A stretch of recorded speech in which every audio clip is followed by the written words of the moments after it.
camera, I'm going to have you say and spell your name and your position. All right. It's Troy Pritchard, Troy-Pritchard, and I'm the Assistant Chief of Lindale Fire.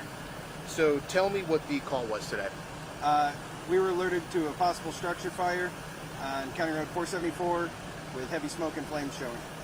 And what was the scene like when crews arrived? When crews arrived, we had a great deal of fire showing. They encountered great heat conditions, along with the wind pushing it back on them, as well as a car on fire. And are there any injuries as a result of this fire? There was a 13-year-old that was transported with smoke inhalation, but no other injuries at this time, and there was a pet lost. And do we know where this fire started? At this time, this is going to be under investigation.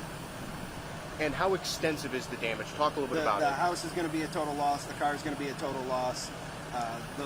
We may be able to sift through and find small things, but at this time, it doesn't look too promising. The fire had a substantial jump on the fire department. It was almost 100% involved when we got it. And you mentioned a pet was lost. Did the people who were here, was there anybody here at the time when you guys arrived? Just the juvenile that was put in the back of the ambulance. So the juvenile was the only one here at the time? I believe so, yes. And they have spoke to the homeowner, and they are aware of everything that's happening. Did the juvenile tip you guys off as to there being a pet inside to try and go and get? That's unknown at this time.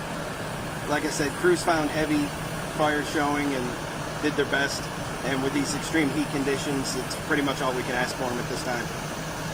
And there was reports of a power line that fell. Talk about that. Yep. When crews first arrived on scene, power had left the house. It had been burned through, was laying on the ground. There was a live power line. Encore has already been on scene. They've secured that for us, and that threat has been mitigated. And was the power line, did it have anything to do with the fire? Is that related in any way? That's something we don't know. This will be all under investigation, and it's going to take them a while to sift through this. And how many lived in the house, do we know? At this time, we don't exactly know how many are going to be displaced from the home. We know the homeowner and the juvenile, but that's all we know at this time. And you mentioned that the juvenile was the only one home with the pet. Did they say what they were out doing? Why were they out of the house? No, we didn't get any of that. By the time we got here, they were already moved to the ambulance. And of course, we're seeing this is a pretty heavily wooded area. Is everything contained just to the car and the house? Everything is contained to the structure and the vehicle that was in the front yard. And is there anything else at risk around? As of right now, the fire's been taken under control. It was deemed under control in about 45 minutes. And so do you know general area or where the fire started? There's extensive damage to the house. Once again, we're going to have to sift through a lot to figure out where it's at. Is there any root cause that you guys know of? No, sir. Not at this time. Is there any other information that you can give us that may be helpful pertaining to this? Not at this time, but if I get anything further, I'll be sure to